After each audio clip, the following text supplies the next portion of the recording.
The Outrig Project presents The Multihull Pioneers, Part 1, 10 minutes.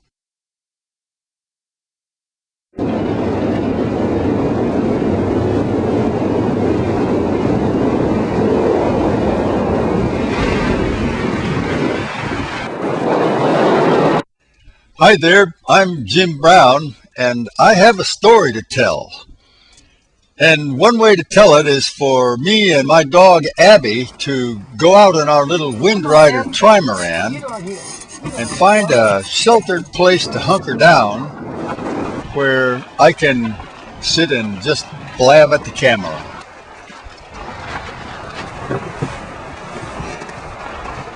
I've been messing about in these modern multi-hulls, the catamarans and trimarans, for about 50 years, and I know something of the almost fanatical enthusiasm that drove the post-war development of these vessels. There were many individuals who invested substantial portions of their lives, some of them life itself, in creating this phenomenon. We think the originator of the modern seafaring multi-hull is this man, Woody Brown. Way back in 1947, he created a beautiful craft called the Manukai, and it turned in some remarkable sailing performances around the Hawaiian Islands. But Woody's friend, Rudy Choi, then went on to design and build this one, the Waikiki Surf. In the 1950s, she turned in some remarkable ocean crossing passages between Hawaii and California. And then Rudy would go on to form CSK catamarans and produce the first true multi-hull yachts, including the World Cat here, which circumnavigated in the 1960s.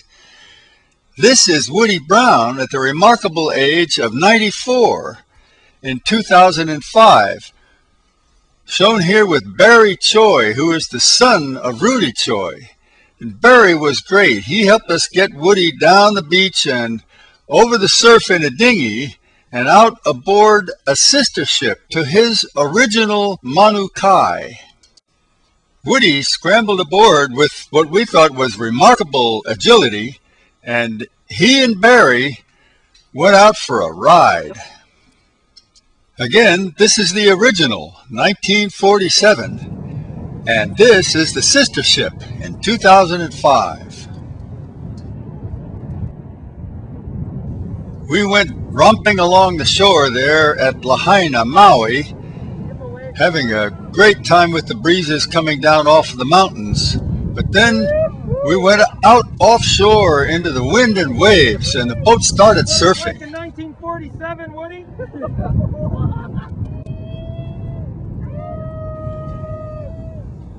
Watch the old boat now as she catches a gust and just takes off. A 60-year-old design. This is Scott Brown, my partner in the Outrig project. We're not related, but he's here shooting another very moving target, kite sailing. Scott's a professional cinematographer, and he was great with Woody during our 3-day on-camera interview. Woody was so enthusiastic. But unfortunately, Woody died in 2007. We are so glad to have his material captured on Scott's camera. He's just one of the over 30 on-camera interviews that we have collected as part of the Outrig project. Here's another. This is James Warham. Back in 1956, James crossed the Atlantic in this very basic plank-built catamaran with his all-girl crew. James and his mates went on to design a series of what they called Polynesian catamarans, and they marketed them to owner-builders starting in the 1960s, very popular. Partly because they were marketed with lots of sun and fun and skin. Here's James in 2007 at age 80, and his mate Hanukkah Boone, design partner extraordinaire. James and Hanukkah were kind enough to invite us to join them aboard their big catamaran, the Spirit of Gaia. for a week's cruise in the Greek islands. I was amazed at the way the boat lopes along in light airs, hardly enough wind to even move the flag. They've been around the world in this boat. And Hanukkah is the captain. James says, "I'm only the admiral here." Now, the admiral has had as many as 5 wives at a time, all equal design partners. I once received a letter from him saying, "Jim, I've had a very difficult year. I was divorced by 3 wives at once." Nevertheless, James and his partners have sold more plans to aspiring backyard builders than any other multi-hull designers over 50 years. So hats off to you, Admiral. You've led a lot of people into seafaring. So most of the early activity was in the twin-hulled catamarans. But also in the 1950s, along came this man, Arthur Piver. He designed the first really modern boats with 3 hulls, the trimarans. The 16-foot Frolic here did everything that the catamarans of the day did not do. It would tack dependably, go to windward well, and steer downwind in big waves. 1957. Yes, that's me there. And this was the 24-foot Piver-designed Nugget trimaran, the first modern trimaran to go to sea.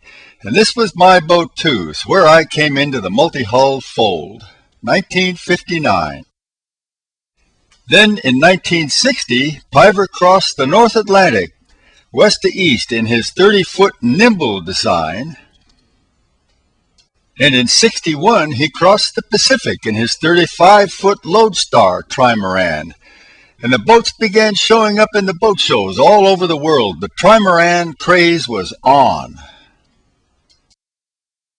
We're very fortunate to have the voice of Arthur Piver narrating some very rough movie footage that has since been prepared by the National Film Preservation Society.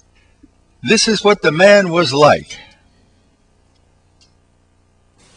You are looking at the famous Gypsy Moth 4th being sailed by Sir Francis Chichester off Plymouth, England, where we overhauled her in a light breeze on our 33-foot stiletto on July 2nd, 1967.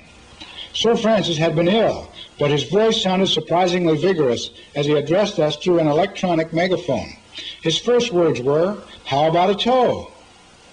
We felt pretty smug at what we are doing here, sailing a circle around the far larger boat. To Sir Francis, it undoubtedly was a calculated insult. It sure was. It's just one example that explains the monohull, multi-hull schism of the era. Rich Girling is our crewman. He had been a surfer, had never sailed, but became interested in our trimarans and built a 24-foot Nugget. The first thing we knew, he rang up and said, "The boat's finished. How do you run it, and which way is Hawaii?" He found Hawaii, and that is the kind of guy who got this movement off the ground. For the difference between this new sailing and the old sailing is far greater than the difference between monohulls and multi-hulls. The difference is one of attitude toward the sea. We are more surfers than sailors, and to a surfer, the sea is just a great big playground, and a big wave, and a thrill and a challenge. You can see why we know all speed records will be held by multi-hulls. We can look steadfastly in the face of centuries of sailing tradition, billions of sailors, and say, "You guys were all wrong. This is the way you should have been doing it." Hooey! That may be typical of Arthur Piver's bombast, but it's also a good example of the unbridled enthusiasm that accompanied the emergence of these vessels in the post-war period. And it now appears that Arthur Piver was a true visionary.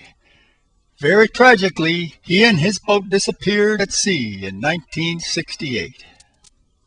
There were many other early modern multi-hull pioneers, but those 4, Woody Brown, Rudy Choi, James Warham, and Arthur Piver, were the real trailblazers. And Arthur Piver, perhaps more than anyone, foresaw what was going to happen next in part 2 of this video. See you there.